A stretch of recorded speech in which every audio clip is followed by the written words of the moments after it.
Hey guys, what's up? Welcome back to another video, and today we'll be doing the part 2 of the Beast X build. So this is where we got in part 1 with the motors, ESCs, and power distribution board all wired up there. So there will be a link down to part 1 below if you missed that one.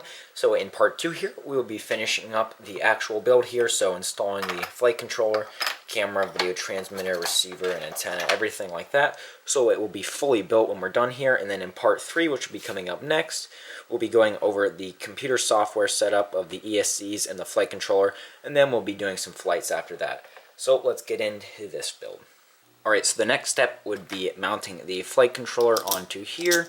As you can see, it's just going to make a nice low profile stack to hopefully fit under this little canopy hood thing there, with the other things in there. But first, before we do that, we're going to have to solder on some wires to power our video transmitter and our flight controller, while we have access to the PDB.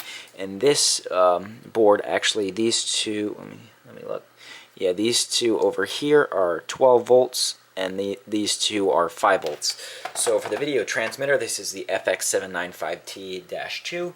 I cut the little wire over here so it's outputting 200 milliwatts, and this can only take 7 to 20 volts, so spikes from this off a 4S battery might be too much for it. So I'm actually going to power this off the 12 volt regulator here, and then that will feed 5 volts back to the camera, which is the RunCam Swift Rotoride Edition, and then I'll take the 5 volts pads from here up to the flight controller, and that'll power the receiver as well. So everything should be good with that. So let's get these pads tinned.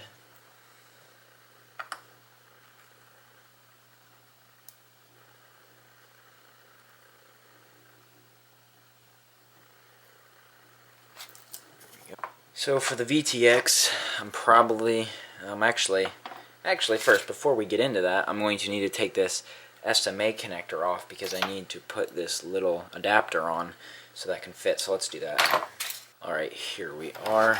Let's move that there. So sort of the best way that I found to get these SMA connectors off is I just take a big iron tip, a lot of heat, and basically, make sure I keep this in shot, I kind of just put solder across all the pads, because the trick with these is you need to get them all heated up, all 3 on this side and 2 on this side at the same time, enough that it stays molten so you can just like pull it off.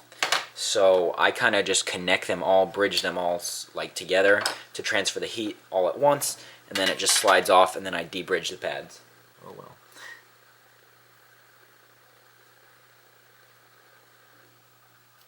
Keep heating and keep pushing.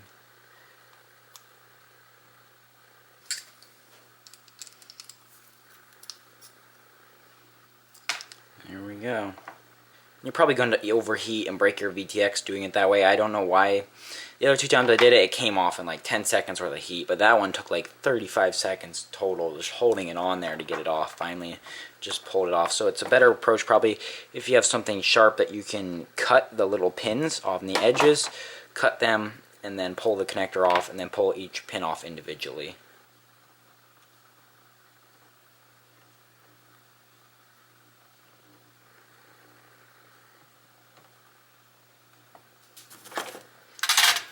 Alright, tin those pads a little bit more, and then we should be good to go on this guy.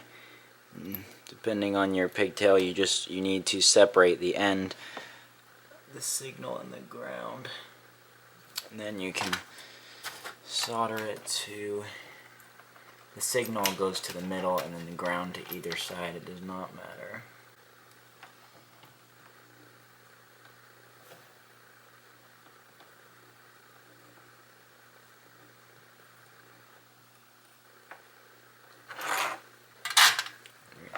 There we go. Alright, I've got the camera installed into the little shroud here because that was a little hard to do because it's really tight in there. You have to take this apart and be really careful with these silver screws. I stripped those very easily and had to use pliers to grip the edge to twist them in using some Loctite, but now I have the camera in there pretty tightly. So this is basically just going to sit on here like that, and the video transmitter is going to, this is going to go into the back and bolt in there. So it's probably going to have to, let's see, I actually don't know how I'm going to do this. It's going to be pretty hard. The camera, it looks like I'll have to have the VTX all the way back here to get this cable there. So let's see how long of a cable we need for these two power wires to go down.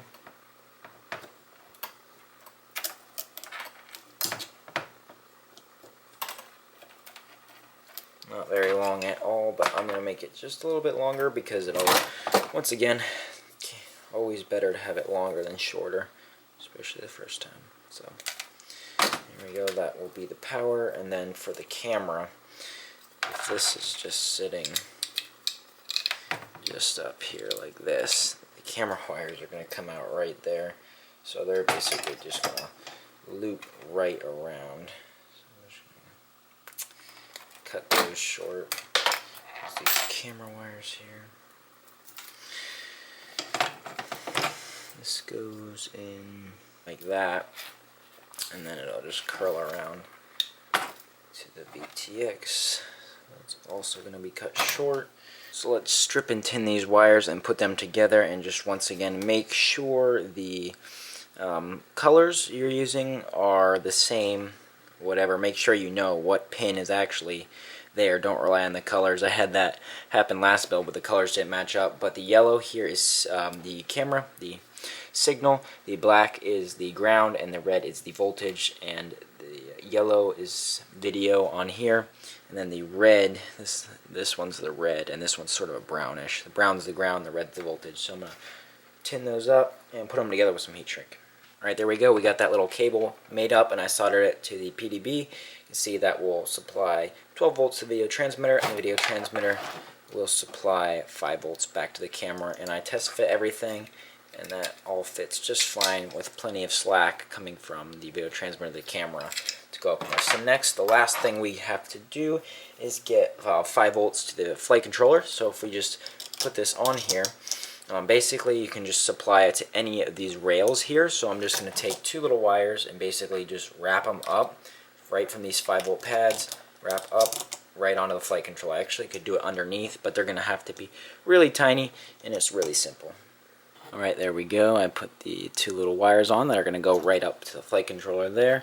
So next we should be ready to actually mount the flight controller. So I got this big box of standoffs here.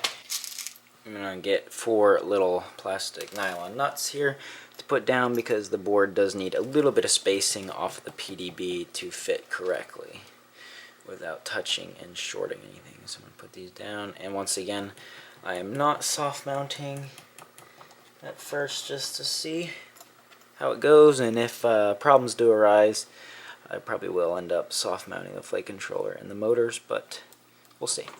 Alright, and the board's just going to go on like that. And I left the screws loose underneath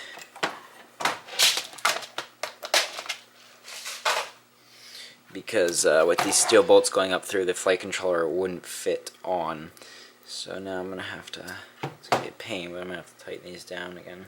Alright, so flight controller is now mounted. You can see I just got that down on the standoffs, and there is clearance in between, so nothing will be shorting. And then once we have everything wired up, I'll put 4 more little nuts on the edge there to hold it down. Although because of these screws now to tighten them, there's absolutely no way it's coming off, so I might not even bother with that. So yeah, let's get the pads tin that we're going to be using. So over here will be our motor inputs 1, 2, 3, and 4 PWMs, and over here will be our S bus for our receiver. So I'm just going to get those tinned up here.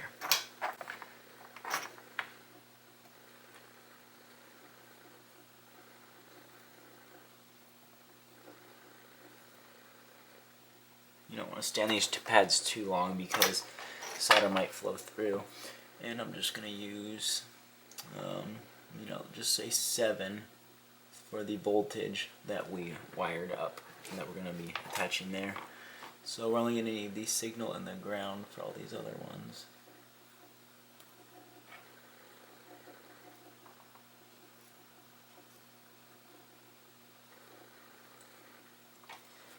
There we go, that looks really nice.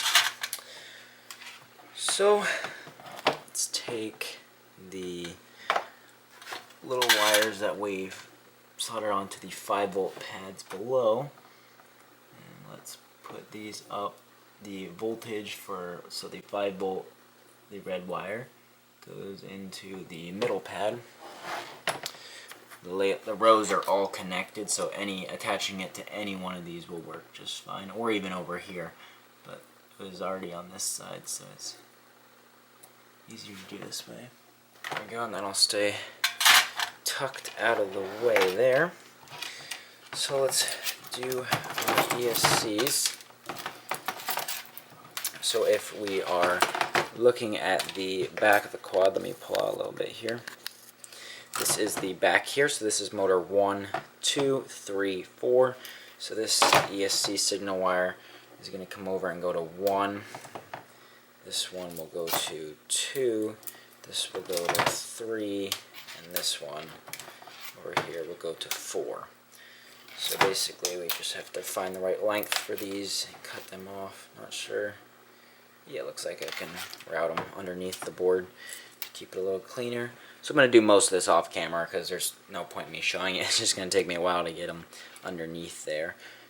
Alright, so there we have it. I have all the ESCs wired up with the signal and ground wires. Make sure you do run the ground wires.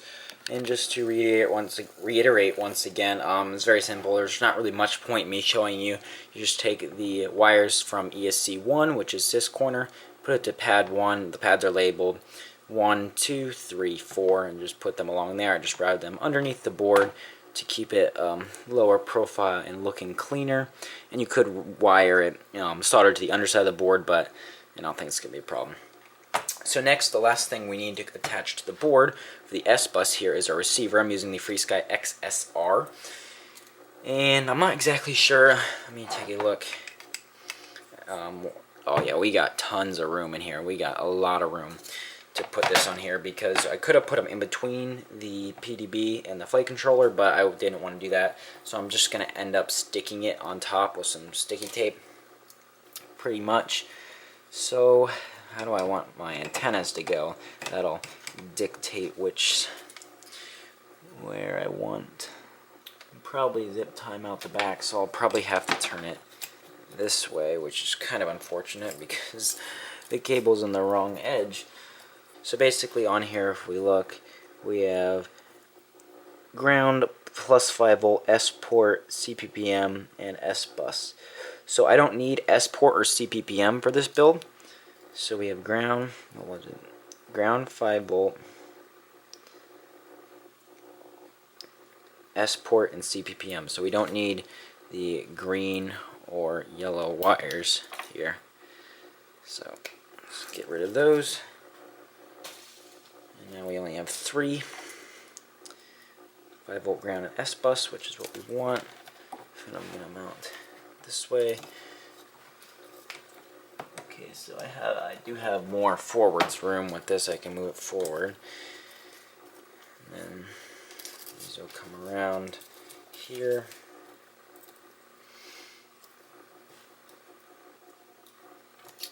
And mount right here. So let's cut those. I'm not ecstatic about how this is working out. The way we're going to have to mount this, but it'll be alright. So I'm going to strip these and solder them on. Alright? So if we're looking at it like this, the top pad is S-bus, so I'm just going to put the white wire on there. The next middle pad will be the 5 volts to power the receiver. There we go, and the last one will be ground. Just like that. And then, how was I going to do it? This will come like this. Let's try and get a good bend in here. And I will reinforce these signal wires and these S-bus wires with hot glue once I'm sure everything's going to work fine.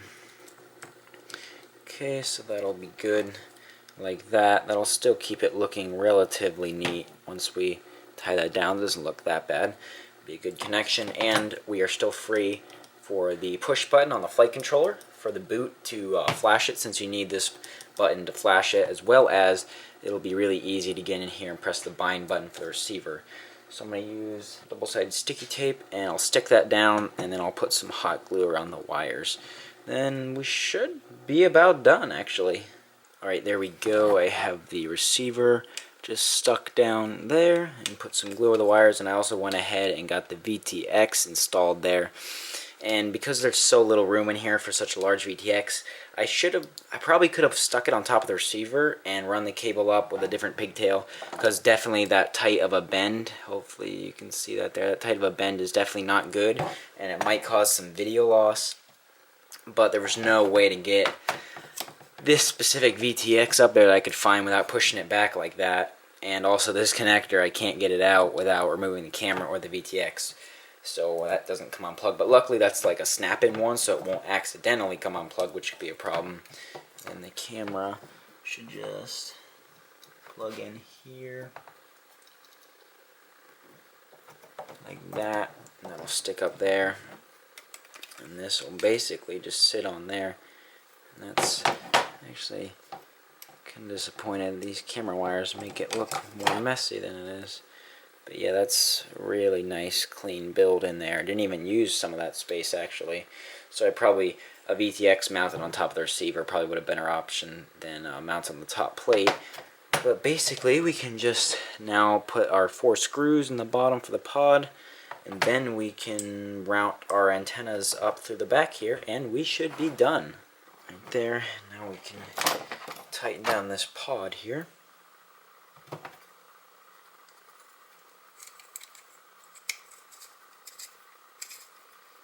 The 4 screws in the bottom, all steel screws. Alright, so there we go, all buttoned up, and I just put the antennas out the back like this.